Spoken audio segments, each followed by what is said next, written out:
Kapolda Bali Irjen Pol Daniel Aditya Jaya merilis perkembangan terbaru kasus penembakan di sebuah villa di Desa Munggu, Mengwi. Polisi berhasil menemukan satu pucuk senjata api lengkap dengan magasin yang diduga merupakan senti pabrikan.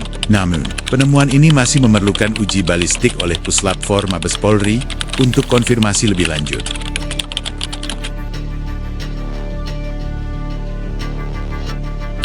Kapolres Badung AKBP Arif Batubara menambahkan bahwa senjata api tersebut ditemukan di aliran Subak Anyelir, Tabanan, sekitar 700 meter dari lokasi mobil Fortuner yang sempat digunakan oleh pelaku. Dugaan sementara, senpi tersebut terbawa arus air Subak dan identitas pelaku yang membuangnya masih dalam penyelidikan.